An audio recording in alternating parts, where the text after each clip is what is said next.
আমি DNA test করছি, এটা রিপোর্ট আইলে ঠিকই ধরা পড়ব। অনেক তখন আর পালাইতে পারবো না, অনেক তখন স্বীকার করতে বাধ্য হইব যে এই সন্তান ওর।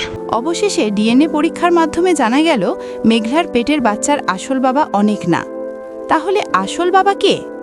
আর মেঘলা কি সত্যি কথা বলছে নাকি মিথ্যা বলছে?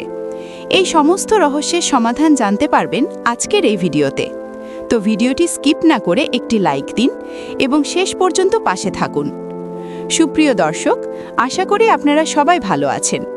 গরিব ঘরের রাজপুত্র নাটকের 18 নম্বর পর্ব ইতোমধ্যে ইউটিউবে আপলোড করা হয়ে গেছে। আপনারা যারা এখনও 18 নম্বর পর্বটি দেখেননি অবশ্যই দেখে নেবেন। আর আজকের এই ভিডিওর মাধ্যমে 19 নম্বর পর্ব বিশ্লেষণ করা হবে। পাশাপাশি জানিয়ে দেওয়া হবে 19 নম্বর পর্বটি কবে আসবে এবং কি করলে সবার আগে আপনারা এই পর্বটি দেখতে পারবেন। তাই সবাই ভিডিওটি শেষ পর্যন্ত দেখবেন। তো বেশি কথা না বাড়িয়ে চলুন ভিডিওটি শুরু করা যাক।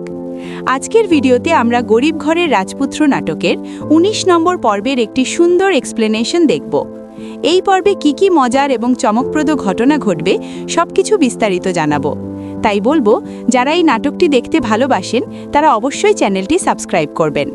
চলুন এবার মূল টপিকে চলে যাই। গরিব ঘরের রাজপুত্র নাটকের 1 নম্বর পর্ব থেকে দেখতে দেখতে আপনারা 18 নম্বর পর্ব পর্যন্ত দেখে ফেলেছেন। এখন সবাই অধীর আগ্রহে 19 নম্বর পর্বের অপেক্ষায় আছেন। 19 নম্বর পর্বের শুরুতেই আপনারা দেখতে পারবেন মেঘলা রাস্তায় যাওয়ার সময় অনেক এবং তার ছোট বউ মেঘলাকে দেখে গাড়ি থেকে নেমে আসবে এবং তারা মেঘলাকে সাহায্য করার চেষ্টা করবে। কিন্তু মেঘলা অনেকের ছোট বউকে অপমান করার চেষ্টা করবে, যার কারণে অনেক রেগে গিয়ে গাড়ি থেকে নেমে মেঘলার সামনে দাঁড়াবে। অনেক তো আগেই মেঘলার উপর খুব রেগে আছে, কারণ আপনারা জানেন ডিএনএ টেস্টের রিপোর্ট আসলে ডাক্তার পাল্টে গিয়েছিল, যার কারণে মেঘলা প্রমাণ করতে পারেনি যে সন্তানের বাবা অনিকই। এই কারণে অনেক বেশি রাগান্বিত।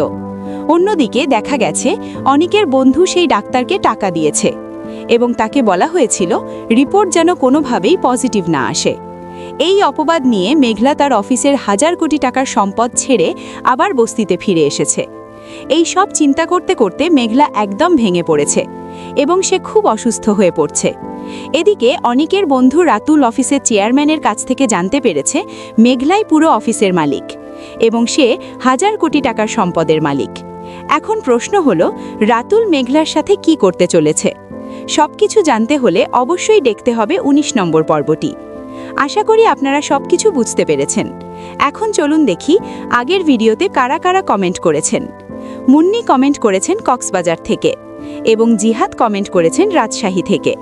আপনারা কে কোন জেলা থেকে ভিডিওটি দেখছেন অবশ্যই কমেন্টে জানাবেন, তাহলে আপনাদের নাম পরের ভিডিওতে দেওয়া হবে। আজকের ভিডিও এই পর্যন্তই। ভিডিওটি ভালো লাগলে অবশ্যই একটি লাইক দিন এবং চ্যানেলটি সাবস্ক্রাইব করুন।